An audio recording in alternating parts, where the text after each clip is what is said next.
ಮಾಡಿ ಹಾಕೊಂಡಿದ ತಕ್ಷಣ ಏನೋ ಸಮಾಜ ಬದಲಾಗಲ್ಲ. ನನ್ನ ಕೆಲಸನೇ ವಿಡಿಯೋ ಮಾಡೋದು ಬ್ರೋ. ನನ್ನ ಕೆಲಸ ಗೊತ್ತು ತಾನೆ ಏನು ಅಂತ. ಮತ್ತೆ ಹೆಂಗ್ ಹೇಳ್ತೀರಾ ಮಾಡಬೇಡ್ರಿ ಅಂತ.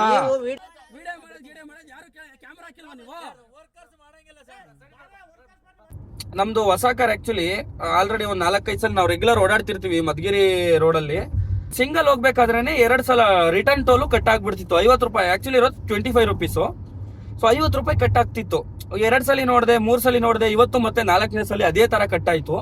ಸೊ ಏನಕ್ಕೆ ಈ ತರ ಕಟ್ ಆಗುತ್ತೆ ಅದ್ರ ಬಗ್ಗೆ ಕೇಳೋಣ ಅಂತ ನಾನು ಜಸ್ಟ್ ವಿಡಿಯೋ ಮಾಡಿದೆ. ಇನ್ ಕೇಸ್ ನನ್ನ ಫಾಲೋವರ್ಸ್ ಯಾರಿಗಾದ್ರೂ ಆ ತರ ಆಗ್ತಿದ್ರೆ ಅವರು ಸರಿ ಮಾಡಿಸ್ಕೊಂಡ್ಲಿ ಅಂತ. ಅವನು ಒಳಗಡೆ ಕೂತಿದ್ದಂತ ಹುಡುಗ ನನ್ನ ಫಾಲೋವರ್ ಅವನು. ವಿಡಿಯೋ ಯಾಕೆ ಮಾಡ್ತಿದ್ಯಾ, ವಿಡಿಯೋ ಮಾಡಂಗಿಲ್ಲ ಅಂತೇಳಿ ಎದ್ ಬಂದ. 50 ರೂಪಾಯಿ ಕಟ್ ಆಗೈತೆ, ಅದಕ್ಕೆ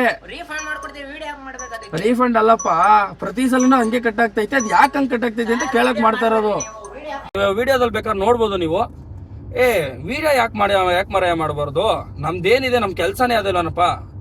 ಇಷ್ಟ ಹೇಳಿದೆ. ಅಷ್ಟ್ ಹೇಳಿದ್ಕೆ ಇನ್ನೊಬ್ಬ ಯಾವನೋ ಬಂದ, ನೀನ್ ದುಡ್ಗೋಸ್ಕರ ವಿಡಿಯೋ ಮಾಡ್ತಿದ್ಯಾ, ರೋಲ್ ಕಾಲ್ ಮಾಡ್ತಿದ್ಯಾ, ಪ್ರೂವ್ ಮಾಡ್ಲಿ, ನಾನು ಅವ್ರ ಹತ್ರ ದುಡ್ಡು ಕೇಳಿದೀನಿ ಅಂತ. ಮಿಸ್ಟೇಕ್ಗಳು ಆಗ್ತವೆ, ಅವ್ರದ್ದಾಗುತ್ತೋ ನಮ್ದಾಗುತ್ತೋ, ಜನಗಳಿಗೆ ಅದ್ರ ಬಗ್ಗೆ ತಿಳಿಸ್ಕೊಡೋಣ. ಇನ್ ಕೇಸ್ ಅವ್ರಿಗೂ ಏನಾದ್ರು ಆ ತರ ಆಗಿದ್ರೆ ಅದರಿಂದ ಅವರು ಸರಿ ಮಾಡ್ಕೊಳ್ಳಿ. ಈ ತರ ನಾವೊಂದು ಇಂಟೆನ್ಷನ್ ಅಲ್ಲಿ ವಿಡಿಯೋ ಮಾಡಕ್ ಹೋದ್ರೆ ಅವ್ರು ಇನ್ನೂ ನೋಡಿ ಏನೇನೆಲ್ಲ ಮಾತಾಡಿದಾರೆ ಅಂತ ಫುಲ್ ನೋಡಿ ಏನ್ ಅನ್ಸುತ್ತೆ ಕಮೆಂಟ್ ಮಾಡಿ ಅಂತ ಹೇಳ್ತಾ ನಾನು ನಿಮ್ಮ ಸತೀಶ್ ಕನ್ನಡಿಗ.